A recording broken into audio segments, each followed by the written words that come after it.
Meet Alex and Jordan. They share the same salary and financial goals, but when it comes to buying a car, they take completely opposite paths. Alex decides to buy a brand new car off the lot. Jordan, looking to save $8,000 on the sticker price, buys the exact same model, just 3 years older. 5 years later, who actually kept more of their wealth? The answer depends on a hidden set of numbers that most buyers completely ignore. The sticker price is mostly an illusion. The real metric is total cost of ownership, which breaks down into depreciation, high-interest financing, repair cycles, and insurance. In the anomalous market of 2026, assuming the lower sticker price automatically wins is a financial trap. It's a decision that can cost you thousands before you even realize you've overpaid. Part of the problem is a surge in subprime lending. High-interest loans for used vehicles have artificially inflated prices across the board, driving up the baseline cost for every used buyer. This creates a massive financing divide. Alex secured a promotional 3% APR on the new car, while Jordan, buying used in a tighter credit market, was hit with an 11% APR. The 11% rate eats away Jordan's equity. The loan balance shrinks slower than the market value falls. By year 2, the car is underwater. Jordan must buy gap insurance, adding another annual cost to an already expensive loan. Alex, meanwhile, faces the depreciation cliff.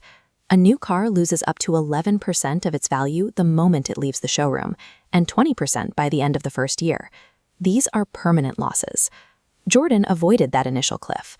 Plus, because a used car has a lower insured declared value, Jordan's annual insurance premiums are significantly cheaper than what Alex pays for the new model. While Alex bleeds value in early depreciation, Jordan is bleeding cash in loan interest. By the end of year 3, the two buyers are virtually neck and neck. Most financial experts suggest buying a vehicle when it's 3 or 4 years old, right after the steepest depreciation is over. But data reveals a second curve.